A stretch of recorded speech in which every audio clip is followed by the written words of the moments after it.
to bring the light. Hi, I'm John Reynolds. Hi, I'm Jade Reynolds. For those of you who don't already know us, we met at Bible College 10 years ago. Yeah, 10 years ago now. Yeah, a lot's happened since then. We've got married 5 years ago and we've got 2 children. That's right, and we've been in various forms of church leadership probably for the past decade now. And the reason we wanted to do a podcast is we're really passionate about people, and we're really passionate about God, and we're really passionate about talking about the deep issues of life and the important issues of life. And so we thought, why not do a podcast for other people who are also interested in that stuff, so we can discuss together and hopefully shed some light on some of the big issues of life. Light bulb.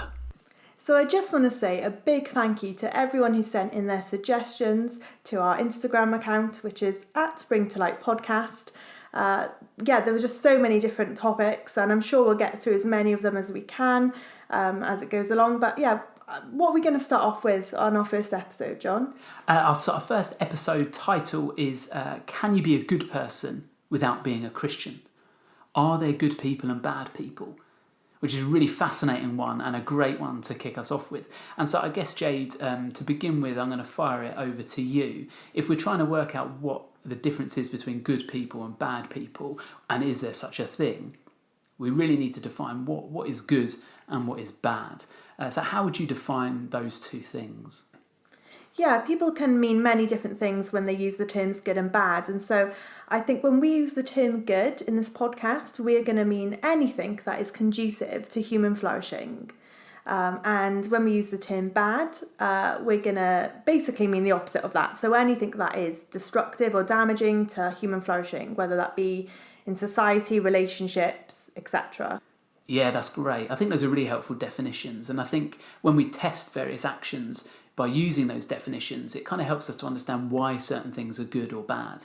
So generosity, for instance, it isn't just good because it makes us feel nice about ourselves. Actually, you're saying that it's good because it is conducive and promotes human flourishing.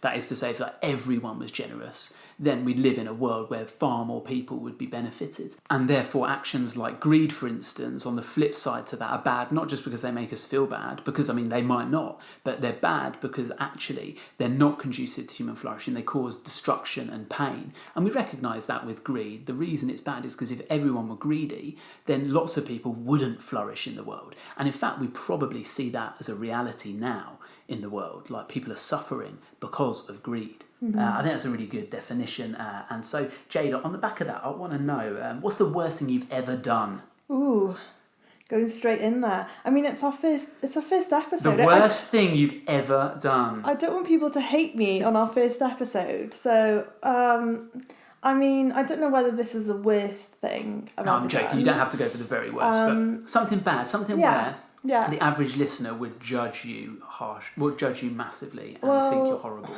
I think it's a bit silly, but it is still bad. The first thing I can think of is when I was about 15. Now, for people who don't know, I'm a wheelchair user. So That's probably important to chuck in because this isn't a video podcast. So if Jade suddenly starts talking about a wheelchair and you didn't know she was in one, that would be strange. Yeah, so just to put it all in context, I'm a wheelchair user. So when I was 15, anyone who knows me knows I love to shop. So often I would go out and, go shopping. And I had a wheelchair when I was that age that was quite big, bulky, and often didn't fit very well in shops as I was going through the different aisles, and you'd get things caught on or hooked on or whatever. So I basically went through a phase where I would accidentally shoplift. And it was accidental because at the time I didn't realise.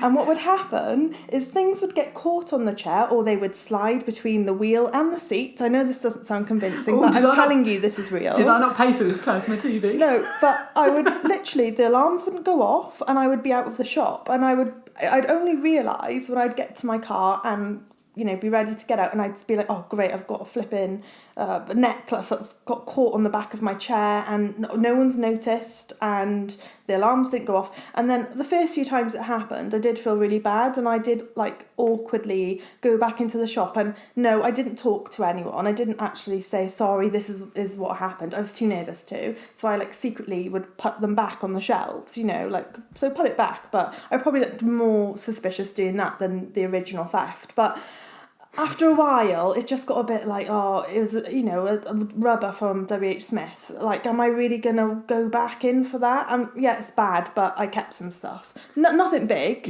nothing really expensive. Okay, what's the biggest thing you kept?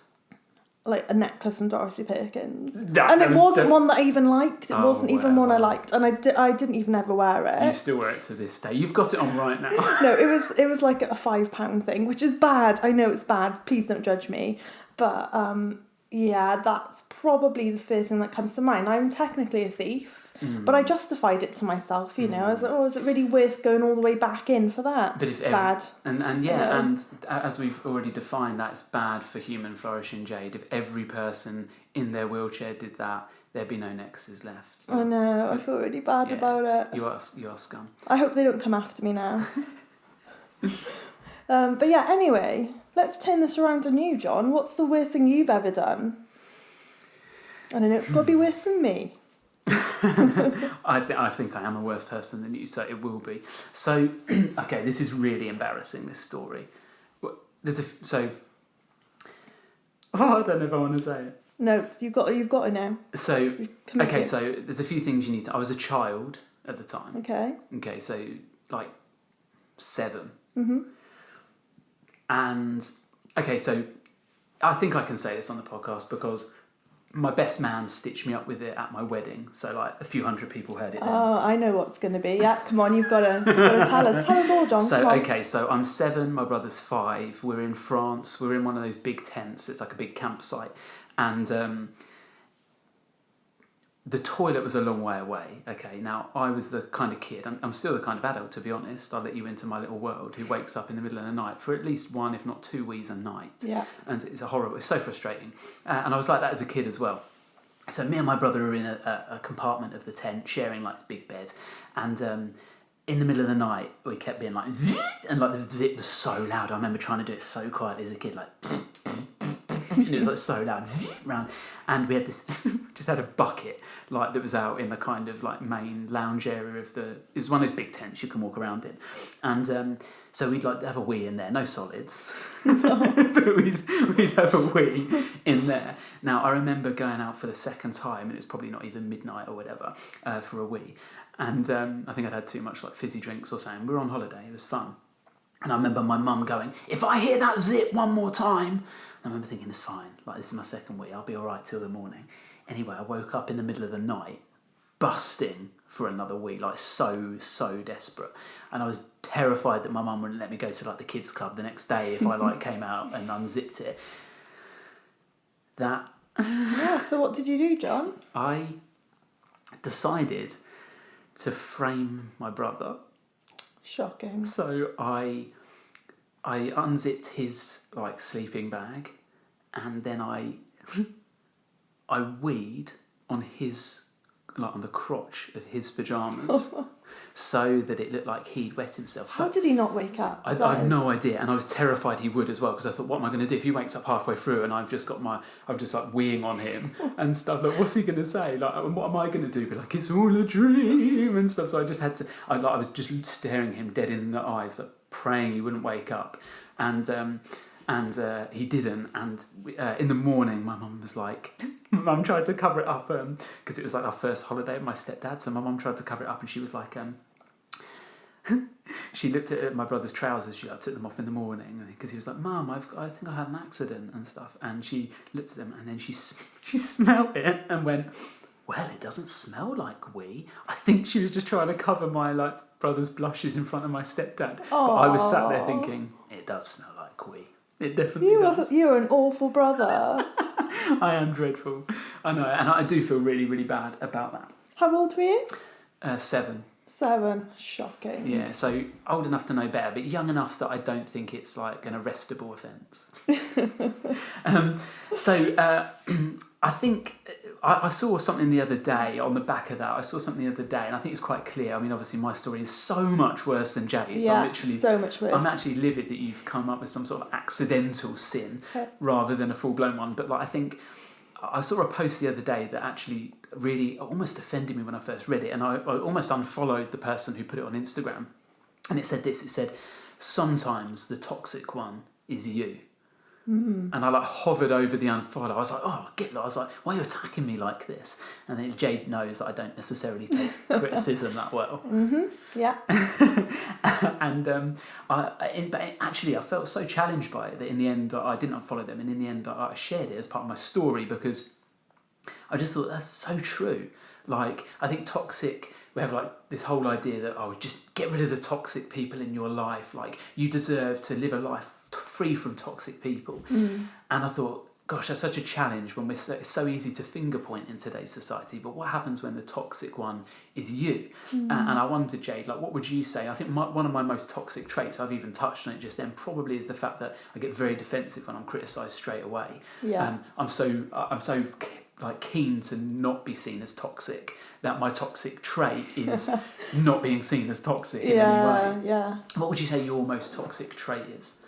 I mean, I have a few, I think, if I'm honest, but I think probably the one that comes to mind first is I am greedy, which I'm really greedy when it comes to cake. Like, anyone who knows me, it's a weakness. Like, I don't know anyone else who goes and buys birthday cake when it's not their birthday just so they can eat it on their own. Like, if anyone else does that, can you please, like, contact us? Because I've never met anyone else who does that. And, like, I feel really bad about it. But surely there's other people out there who, like, buy birthday cakes when it's not their birthday, right? I think that's it's one of the joys of being an adult. Exactly. Is you suddenly realise, like, I don't have to listen to this. Like, no one in you go to Marks and Spencer. We don't normally shop in Marks and Spencer's, but Jade, we're not that posh. Their birthday cake is so good. But Jade loves their birthday cake. And no one in Marks and Spencer's is going to go, sorry, excuse me, when's your birthday? Like, or who is this for? I hope you have a birthday in your family coming up soon. So you know you can just buy birthday cake at any time. Yeah. And you can eat the whole thing if you want. The thing is, Jade, I wish you used a knife to cut it up and you didn't just... Lies. That is lies. But yeah, so probably, I know it's pretty greedy, to be honest, because I can eat a whole birthday cake on my own, and that is not something to be proud of. But yeah, probably that, really. I think that's fair. I think, yeah. I mean, it's one of your many toxic traits, Jade, but I think it's a good one to come up with. So if that's true then, Jade, if that's true and sometimes we're toxic, are we just bad people? Because I feel like we've now put this out there where I peed on my brother, you've stolen things, and you eat your body weight in cake once a week. And so, like, we don't sound like nice people. And I guess, like, we probably we don't want people to turn off. We want people to continue to listen to this. And so, are we just toxic people? Like, are we really bad people? Like, what do you think about that? That's the question, isn't it? Is there even such a thing as good people and bad people? Well, yeah, I know, it's such an interesting question. And do you know what? I absolutely love documentaries. Like, they're just my thing. I can't even tell you the amount of documentaries I've watched. But, I mean, at the moment, like, I've loved true crime documentaries, and like, they're huge, aren't they? Like, Netflix, they do, like, so many different series now. Like, you can literally binge watch true crime documentaries. And, like, I think the reason why they're so popular is the fact that it's, like, fascinating, like, to hear stories about people who do things that in some ways seem so alien, like, so other to myself, and, like, so hard to relate to, where you're just baffled and you're trying to understand how did that person end up doing such a horrific crime or whatever it is, and there's that fascination of what made them into that, how did they get to that point where they chose to do that. And so there's, on one hand, there's that fascination with, wow, they're so different and I find it really hard to relate, but then I think on the other hand there's another fascination, and almost something that's a bit scary to think about, is the ways in which we do or can relate to people who've ended up doing, like, awful things.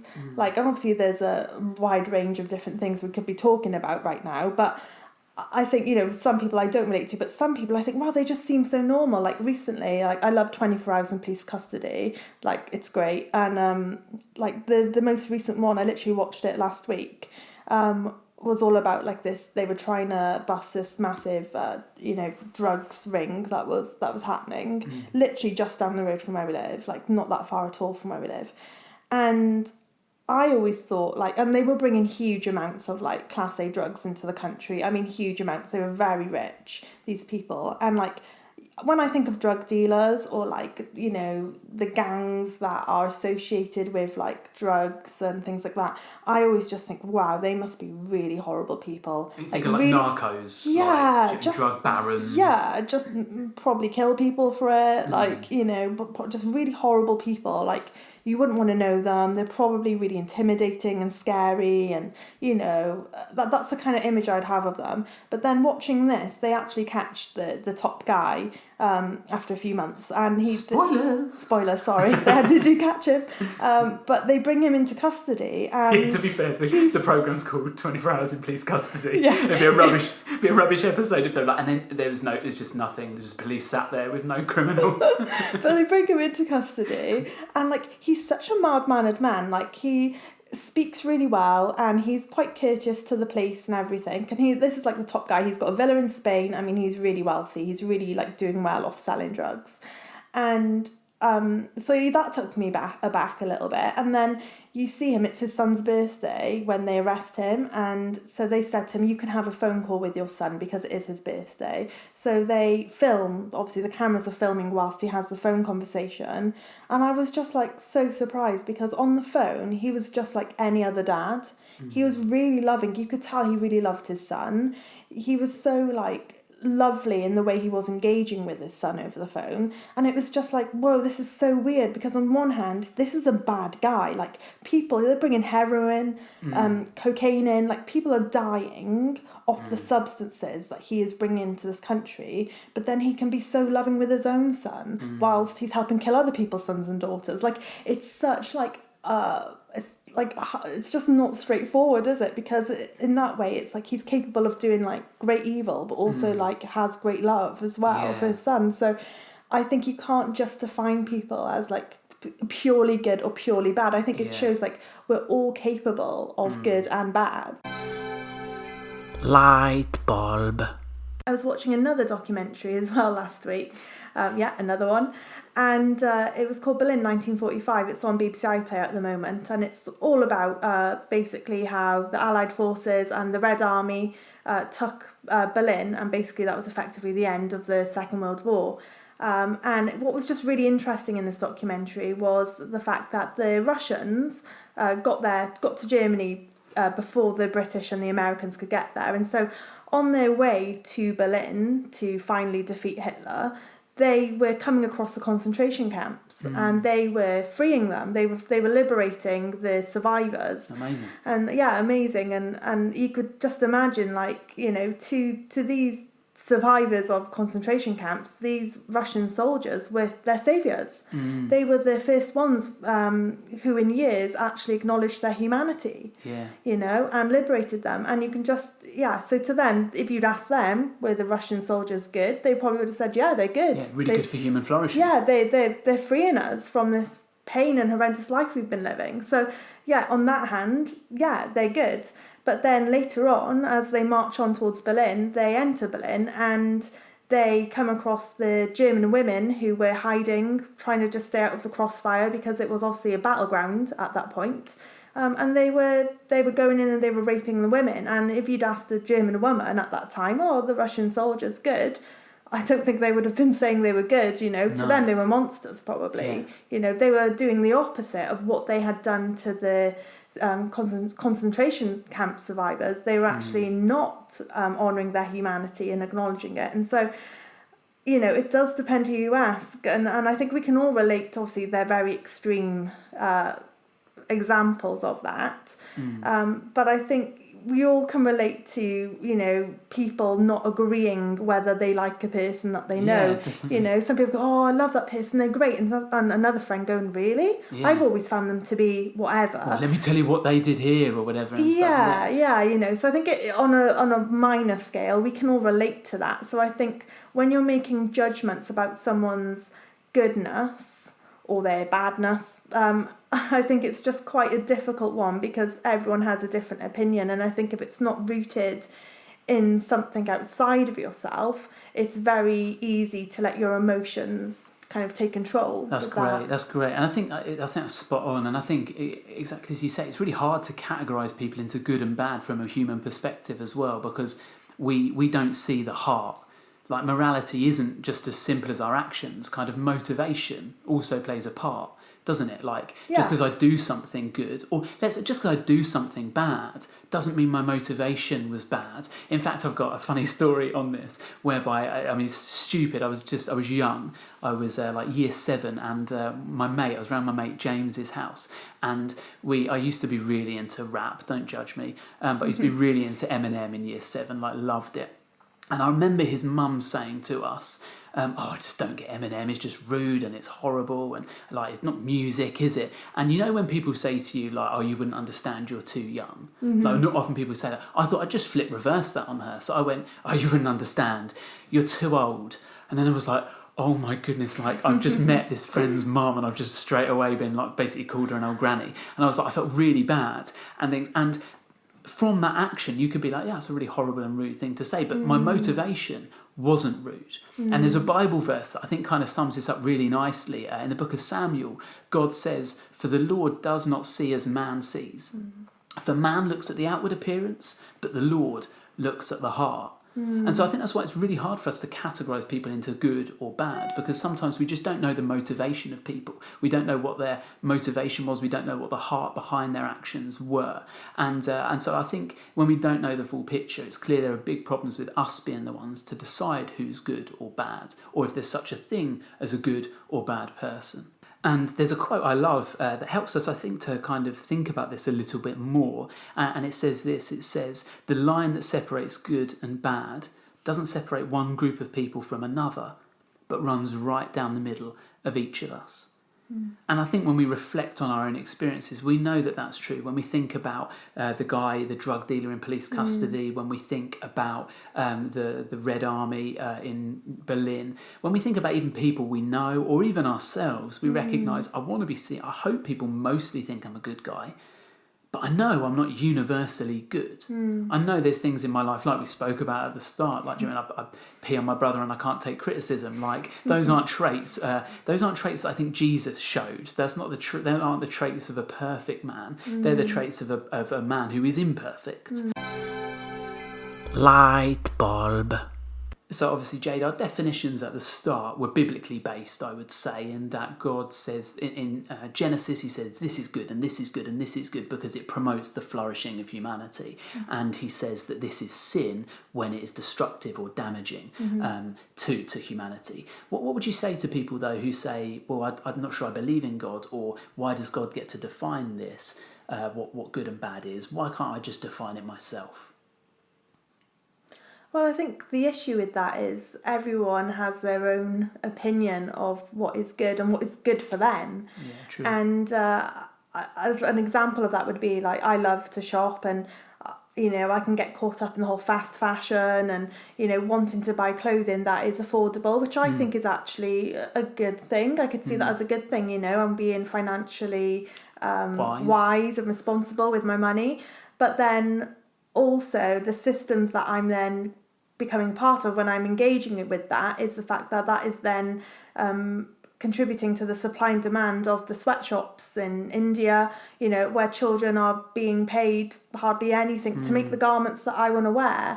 And so on one side, yes, cheap clothing is good for me, is helping me flourish, but it's at what expense? At the expense of others. Yeah, great. So, I mean, our self-interest just keeps getting in the way when we're trying to decide what is good. I mean, even if we look back to the lockdown in March and all the stockpiling that happened at that time, like, that really did show, like, people were doing what was good for them. They weren't doing what was good for our society and for maybe the vulnerable who couldn't make it out to the shops in time and things. People didn't care. They just wanted to know, like, I'm okay. And so I think that does show that, like, our human nature, we do really struggle to behave and do things that are good if they go against our own self-interest. Yeah, definitely. And that's another reason why we just can't be the deciders of what is good, because what happens when my opinion of what is good clashes with what your opinion of good is, and who trumps who? That's what we get to with that. Fight. Light bulb. Well, one of the things I think is important to know is when people say, well, why does God get to define it and things? Well, as Christians, we believe God gets to define it because he made it. Yeah. And therefore he knows how it works best. Yeah. So, for instance, like if I buy a brand new PS5 with FIFA 21 and I've got this brand new disc and things, or Elijah might decide the best way to use that disc, our little 4-year-old Elijah, he might decide the best way to use that disc is actually, this looks like a pretty sick frisbee. And so I'm just going to fling this around the room. But actually, we know that's not the best way to use something. We know that's not what is good because that wasn't what it was designed for. And I think it's the same with people. In order to know how to treat them, we need to know what they're designed for. And are they designed for anything? So, for instance, if that disc is just a blank disc, it has no purpose or anything, well then treat it however you want. But when you recognise, no, actually this disc has great value, it costs 60 quid or whatever, and the whole purpose of it is to play this game and it has value, then you're not going to want to use it just willy-nilly. And I think it's the same with people. If we're designed by someone with a purpose in mind, and as Christians believe in the image of God, that's why we have human rights, by the way, is because of Christianity, because we believe we're made in the image of God. If it's just evolution, survival of the fittest and things, well then valueless processes can't bring about valuable human beings. There's no actual reason to treat people well, other than maybe like, well, we would want them to treat us well and we don't want to be like stitched up ourselves, so we kind of all buy into this system. But that's not the reason in Christianity. The reason you treat people well is because they're made in the image of God. And in fact, even if they don't treat you well, you're still supposed to treat them well, Jesus says, because just because they haven't seen the value of you, just because they haven't seen the image of God in you and your value, doesn't mean you shouldn't see the image of God and value in them. Light bulb. Great, so we're going to have a listener question now. For each episode, we're going to be asking for your questions on Instagram. And we had a great question from Ben Webb this week who asked us, do people go from one to another? Either good to bad or bad to good? And we thought this is a great question and such a challenge for us. Like, is there such a thing as good or bad people? We've kind of looked at, but is it possible to go from one to the other? We're going to look a little bit because I think we're going to probably be disputing the fact that there is such a thing as good people. Certainly like morally perfect people anyway, if we define it that way. And in fact, Jesus says something similar when a rich young ruler comes to Jesus and says, good teacher, what must I do to inherit eternal life? Jesus says, well, like, why do you call me good? Only God is good. I think that's a really important thing for us to think about. And so I don't think necessarily people can go from good to bad or bad to good necessarily, certainly not within their own efforts. But I think people can get better and also worse. So I think we can go from better to worse or worse to better. We certainly see this biblically. When you look at, particularly maybe the life of King David, you see him kind of going up and down within this. 1 minute he's slaying a giant, the next minute he's sleeping with a married woman and he has her husband killed. At one point in the Bible, God calls him a man after God's own heart. You see all these kind of moments where he kind of fluctuates. And I love that about the Bible because I think what we see with the heroes in the Bible is they do good things and bad things. Much like we've spoken about already within us, there's kind of this line that separates the good and bad, but it's a line that runs down the middle of each of them. And I think that's inspiring for us because I think it gives us encouragement that even though we're not perfect, we can do some great things for God and we can do some great things for other people in our lives. But I also think it encourages us to stay humble because none of us are perfect. We recognise, oh gosh, like just as we start to think, I'm doing really well at the moment, maybe we have a moment in our life where we have a wobble or we do something that we're not proud of. And I think that's a really good thing for us. It stops us becoming arrogant and it also encourages us closer to God as a Christian. Whenever I struggle, whenever I do something I'm not proud of, it reminds me how much I need God, and it reminds me how much how far I've still got to go. What I love about the Bible is it doesn't just big up the Jewish people or the followers of God. It doesn't just big up there are heroes of the faith, but that most of the time we learn just as much from those heroes of the faith in terms of what we shouldn't do, not just what we should do. There's only really one hero of the faith. There's only one person who got it perfectly right, and his name is Jesus. And the beauty of the Bible is that we get the opportunity to see what Jesus is like and to see what God is like. But not only that, the beauty of our faith today is we have the opportunity to get to know Jesus in the present. He's a living God. And so not only does he show us how to live, but he also helps us in the present to live that way. Light bulb. I think the question, when people ask, can you be a good person without being a Christian? I think maybe this was one of the questions we got on Instagram as to maybe a topic we could look at. I don't want to put words in this person's mouth, but I wonder if when people ask that, they mean, can I get to heaven without being a Christian? Can I be good enough to be acceptable to God? Because I think you hear this a lot, like, I don't need to be a Christian to get into heaven. I'm a good person deep down. I give to charity, and I've never had an affair, and I've never killed anyone. And people always go to like the extremes, like, oh yeah, well done. Yeah. I've never killed anyone. Like, oh great, nice one. Yeah. But in general, I get what they're saying. And before I was a Christian, that was something I kind of thought about in terms of thinking about morality. I became a Christian I was about 18, and in terms of morality, I kind of just did what other people did, which wasn't always good. I kind of went along with my feelings that you've already touched on, which wasn't always good. I kind of tried to be, and I think I probably was a nice guy, but I think I'm definitely better now than I was. There's lots of things I've stopped doing or started doing, like lots of negative things I've stopped doing or positive things I've started doing since I became a Christian that I would never have thought to do before. It's definitely really guided me and helped me in my life. But I think like this question, like, can you be good without being a Christian? I think what we've got to look at is if we recognise that we're not exclusively good or exclusively bad, how do we actually weigh this up? Like, how can we be acceptable to God? Is it kind of, in many religions, it's almost like a scales. So it's almost like if my good deeds outweigh my bad deeds. Certainly in Islam, you don't actually know either. It's not a case of like judging and stuff. You're kind of, that's over to Allah and things to decide. And if your good deeds outweigh your bad deeds and stuff, then you get to paradise. And if they don't, I'm sorry, you go somewhere else. And I think like, what does it mean, do you think, like when we say, can we be good without being a Christian? How can we be good enough for God? Yeah, that's a good question. I think, well, we know the answer, don't we, is we're not good enough. Like, we can't be good enough, because even like you've said, when people think about, well, you know, I've not done this, I've never done that and things, it's like it's very easy to focus on all the bad stuff you haven't done, but we all know that we have done bad stuff. Like we have all lied, or like me, stolen, or, you know, been greedy, or just not treated others with the respect that they deserve. But if everyone's done that stuff, then surely does God just like forget that stuff? Because like, everyone's done it. Do you know what I mean? It's almost like just cancel it out for everyone. Cancel out 100 lies for everyone, or 100 times we've cheated at Monopoly for everyone, or whatever.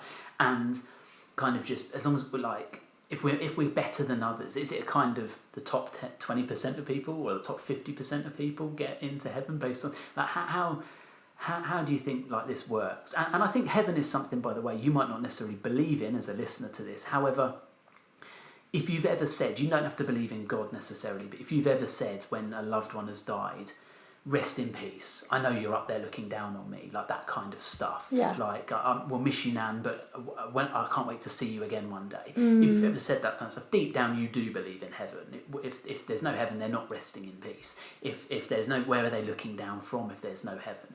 And if there's no heaven, and if there is a heaven, it makes sense that there's a God who's in charge of heaven. And so otherwise, what is it? And things like, and so the reason I'm putting it like this, I just think it's an interesting thing for us to think about. Now, how can we, when we talk about good, can you be good without being a Christian?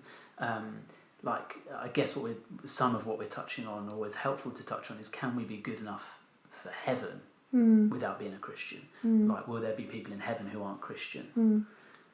Well, obviously, I don't believe there will be anyone in heaven who isn't a Christian, because to get to heaven, you need to know Jesus. Like, it's not what you know, it's who you know, and everyone has the opportunity to know God, because of Jesus dying on the cross, because he took on our sins and our shortcomings and our failures, and so because of that, if you know him, then you go to heaven. It's not based on weighing up bad versus good and things, because it's actually nothing to do with you, is the truth of it. It's nothing to do with what you've done. It's all to do with what he's done. And so as a Christian, you can kind of have peace of mind in that respect, of knowing that where your shortcomings are, like, there's massive grace. and that, we've all messed up. Like, nobody is perfect. Like, we've all got our own issues and things, but actually that doesn't decide whether we get to go to heaven or whether we get to spend, eternity with God. But it's just through knowing Jesus and trusting in what he's done and believing in what he's done that anyone can have access to heaven because of that. So simply knowing somebody gets you in. Yeah, I'd say so. Because I'd say it's a bit like, when people say it's like that job thing of it's not what you know, it's who you know, it's kind of thing. And it's like that with Jesus. It's not anything, you're not, qualified to go to heaven. It's not like you can have a glowing CV and God goes, okay, yeah, I like this CV, you can come through. Like, it's not to do with that. It's all to do with knowing him. And knowing that he's taken on all the bad stuff that you've done in your life. Like, he's the one, he's paid for it, because there is a consequence to sin. There's a consequence to it. Like we've mentioned earlier in the podcast, like how we are defining bad is if it's damaging to people and society and relationships and things. So when you do something that is damaging, there are going to be consequences. And depending on the sin, the consequence is different. If I lie to you about the price of a jumper that I bought because I didn't want you to know how expensive it was. You said it was £7.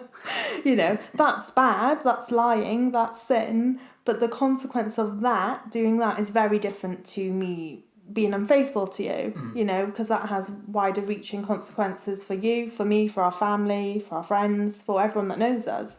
So and I guess that's almost what people I think really is like, well, I just lied over something small, it's not even a big lie, it doesn't matter and stuff. So deep down I'm kind of a good person. I think the way that the Bible puts it is it says that all have sinned and fall short of the glory of God. And I think what that means is we were made for the glory of God. We were made for a relationship with God, and we were made to reflect the glory of God. So the whole point, like when people, I don't know if you've ever looked at anyone and just thought, and I don't mean physically, but just thought they're just such a beautiful person. They're just such a lovely guy. They're just such such a brilliant girl. Like, and you just love them. And it's almost like in that moment they I think when we see that, it is like they reflect the glory of God. When you see somebody do something brilliant or beautiful or inspiring or generous or kind or just anything virtuous, it's like they reflect the glory of God. But the problem is, what the Bible says is, we do reflect the glory of God. I think you can do good things without being a Christian. I think anyone can reflect the glory of God, because it's just like, when people go, you're so like your dad, or you're so like your mum. Well, your dad is God in heaven, and so there are moments where you'll reflect him, and the moments where people will be like, you're so like your dad. And as a Christian, like if they mean God by that, then that's incredible. And so you will reflect God sometimes. There will be moments where you reflect the glory of God. But the Bible also says all have sinned and fallen short of the glory of God too. And I think that's really important for us to think about. And falling short, I think the analogy or the metaphor that I've heard used before is it's almost like aiming for a bullseye. So we tend to think like, oh, it's all right, well, I'll do my best and things, but it's almost like aiming for a bullseye, and you might hit it sometimes, or you might hit the target most of the time, but sometimes you'll just fall short. Sometimes what you're aiming to do won't be successful, and sometimes you do things, sometimes we fall short even of our own standards. So the idea that we would live up to God's is something that I think all of us, if we're honest with ourselves, know that we don't do all of the time. And I think it's, rather than looking at it a little bit like on a scales, good deeds outweighing bad deeds, I think the way that the Bible tends to look at it, and an analogy that I love, it's almost like if I was here eating an ice cream right now, let's imagine we're at the seaside or something, and I'm here and I'm eating an ice cream, and a seagull flies over and craps in the top of my ice cream.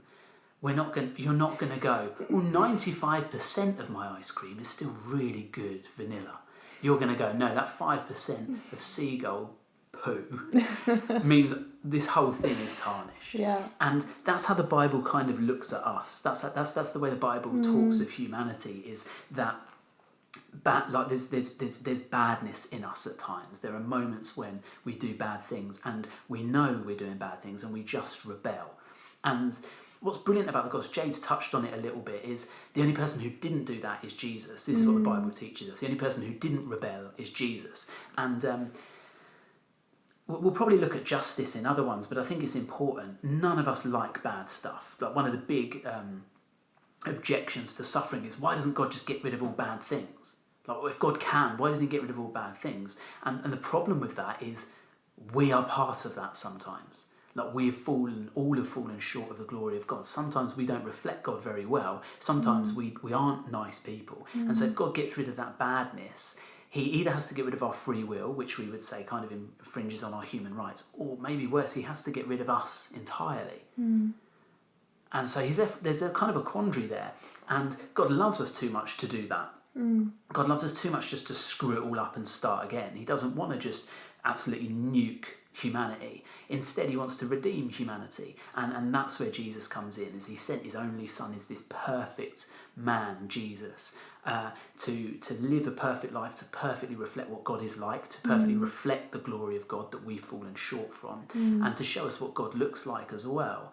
And in him dying, he wasn't paying for his own sins because he didn't have any. He was paying for ours. It's a little bit like, if I'm in debt, I can't pay for Jade's debt. I'm already in debt. Yeah. You've got to be debt-free to pay for someone's debt. And so that's kind of really the gospel in a nutshell. I realise this has gone quite intense and quite deep, but hopefully that's why you're listening. Hopefully you're listening for this kind of stuff. And I think it's really important for us to recognise that we can do good things, and we might be more good than bad. We might be mostly good even, but that doesn't necessarily mean that we're good enough. Light bulb. I think what this shows me is that hopefully we recognise that we need grace, that we need forgiveness. Massively. Like, even when we look at culture now, culture is not forgiving of people and things. And sometimes I'm not saying forgiveness is easy, but that's why the whole idea of cancel culture now and stuff. You could tweet something in 2012 that means suddenly, totally taken out of context, it means you're totally unfit to have your own TV show in 2020 and things. And I'm not saying that's never rightly so, but it seems very weird. It seems very ungracious and very unforgiving that you can be judged for something so long after the event, and maybe even judged for something that you no longer think anyway. And so I think we're not very good at being forgiving. And I guess some of what we want to share with you is that we believe in a God who's just so gracious. Maybe we've said things, and we're sorry, maybe some of this has triggered some people tonight. Maybe you've been through some of the things we've spoken about. Maybe this has been a hard listen for some people.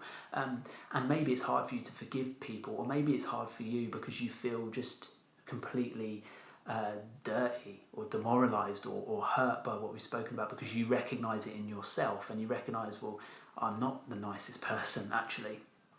The good news is for you that we all fall short. We've all fallen short and of the glory of God. We've all messed up. And who's to say who's worse than anyone else? It's very hard to quantify sin. What we do know is none of us are perfect, and we all need forgiveness. And the good news is that God offers that. The good news is that God loves you. Doesn't love everything you've done, but he loves you too much to be separated from you.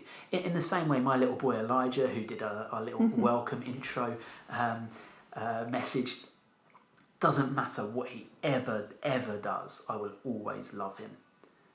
I might not always be proud of him.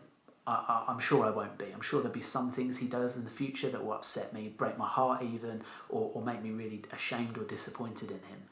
But I will never stop loving him. And that's the heart of the Father in heaven for you. Doesn't matter what you've done. Nothing can separate you from that love. Can you be a good person without being a Christian? You can do good things. Are you good enough for heaven without being a Christian? No. Are Christians good enough for heaven? No. I'm not good enough for heaven. Not without Jesus. If you told me from now on, I'm not. I have to earn my way into heaven, I'm not going either. But none of us can earn our way into heaven. I still miss the mark. I'm still going to mess up. I'm still going to fall short. No one is good enough for heaven without knowing Jesus. Light bulb. Great, so that's the end of our first ever episode. Whoop, whoop. Thank you so much for listening, and we really hope it's been helpful for you. If you have any questions, feel free to go and follow us on Instagram at Bring to Light Podcast, because we'd love to hear from you. Also, if you enjoyed the episode, please head over to iTunes and give us a 5-star rating and a review if you think we deserve it. It just helps others become aware of the podcast, and it would really mean the world to us. Next week, we're going to be asking the question, does prayer work? And sharing some of our experiences of some incredible answers to prayer that we've seen. But also, we're going to talk about some of the times when we've not had the answers that we hoped we would get and how we can respond to that. So thank you so much for listening. And just to end each episode, we're going to recommend a worship song that we love, that we think you might want to go and listen to. In our closing feature, Worship of the Week. Jade, we haven't got a jingle for that. Could you do one now? Keep going. Boom. We need to say it. Worship of the week. Brilliant. That's perfect, Jade. No one will even know that was you live. Great. So for our recommended song for Worship of the Week this week, we want to recommend to you Goodness of God by Bethel. And I love this song. It really captures my experience of being a Christian so well, with the lyrics, all my life you've been faithful, all my life you've been so, so good. With every breath I'm able, I will sing of the goodness of God. Go check it out now, Goodness of God by Bethel. Thank you so much for listening, and we look forward to bringing you another episode next week. See you later. See ya. Thank you for listening to my mommy and daddy. See you soon.